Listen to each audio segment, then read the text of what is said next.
बिस्मिल्लाहिर्रहमानिर्रहीम। अस्सलाम वालेकुम। आज आपके लिए बना रही हूँ मैं स्पेशल दिल्ली स्टाइल में देगी आलू गोश्त रेसिपी। तो चलिए बिस्मिल्लाह करते हैं वक्त ज़ाय किए बिना।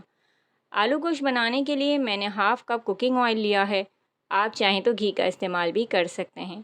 ऑयल अच्छे से गर्म हो जाए तो हम डाल देंगे 2 अदद दरमियाने साइज़ की प्याज स्लाइस में कट करी हुई। फ्लेम को रखेंगे मीडियम और प्याज को इतना फ्राई करेंगे कि ये क्रिस्पी गोल्डन ब्राउन हो जाए। तो यहाँ पे आप देख सकते हैं कि हमारी बहुत अच्छे तरीके से प्याज गोल्डन ब्राउन हो चुकी है। इस पॉइंट पर हम डाल देंगे लहसुन अदरक का पेस्ट 2 टीस्पून और उसको कुछ सेकंड के लिए अच्छे तरीके से भून लेंगे। लहसुन अदरक को भूनने के बाद हम यहाँ पे डालेंगे टमाटर, जो कि मैंने लिए हैं 4 से 5 अदद दरमियाने साइज़ के, स्लाइस में कट किए हुए हैं। आप बारीक बारीक चॉप करके भी डाल सकते हैं। तो टमाटर हमने डाल दिए हैं और फ्लेम मीडियम ही रखेंगे।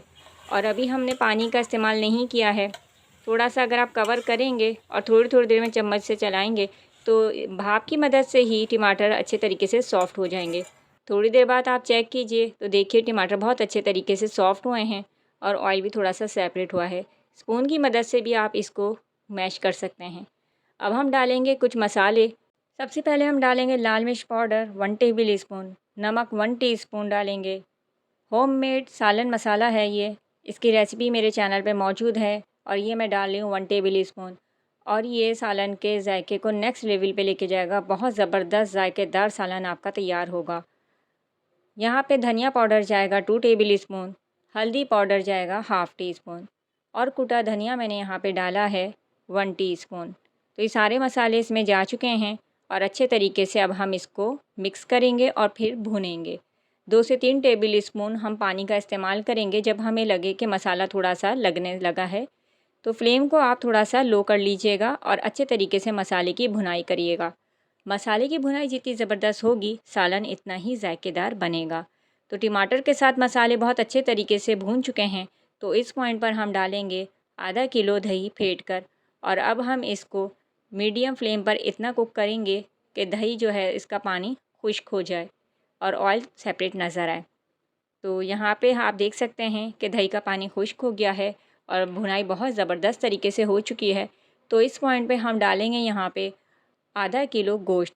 ये मैं बीफ की रेसिपी तैयार कर रही हूँ। आप चाहें तो ये मटन या चिकन में भी इस रेसिपी को ट्राई कर सकते हैं।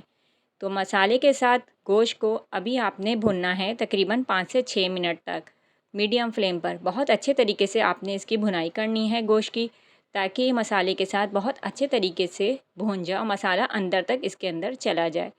भुनने के बाद अब यहाँ पे हम डालेंगे पानी तकरीबन 1.5 गिलास के बराबर। अब कवर करेंगे और इसको हम पकने के लिए रखेंगे मीडियम फ्लेम पर जब तक कि ये इसका पानी खुश्क हो जाए और हमारा गोश्त भी बहुत अच्छे तरीके से गल जाए।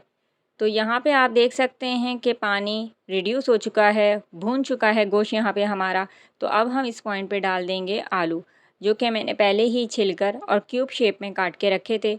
और ये मैंने दरमियाने साइज़ के आलू काटे हैं तकरीबन 4 से 5 अदद। अब इनको अच्छे तरीके से हम भूनेंगे 4 से 5 मिनट तक मीडियम फ्लेम पर कि ये आलू जो हैं ये मसाले और गोश्त के साथ बहुत अच्छे तरीके से भून जाएं। मसालों का जो खुशबू है, जायका है, वो उसके अंदर तक जो है वो अच्छे से मिक्स हो जाए आलू के साथ।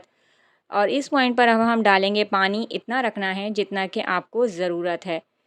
इतना पानी ज़रूर रखिएगा कि आलू आपके अच्छे तरीके से गल जाएं। तो चेक कर लेते हैं। ये चूँकि नया आलू है तो जल्दी गल गया है। इस पॉइंट पर हम डाल देंगे हाफ़ टी स्पून गरम मसाला। ये होममेड है और इसकी रेसिपी भी मैं चैनल पे शेयर कर चुकी हूँ।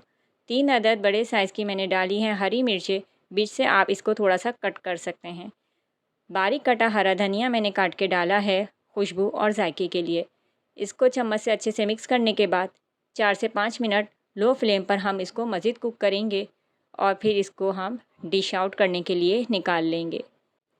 तो ये थी मेरी आज दिल्ली स्टाइल में देगी आलू गोश्त रेसिपी। उम्मीद करती हूँ आपको ज़रूर पसंद आएगी और ये कुछ डिफरेंट ज़रूर लगेगी। नेक्स्ट टाइम आलू गोश्त जब भी आपके घर में बने तो इस रेसिपी को ज़रूर ट्राई कीजिएगा और कमेंट सेक्शन में ज़रूर बताइएगा कि आपने ये रेसिपी जब ट्राई की तो आपको कैसी लगी।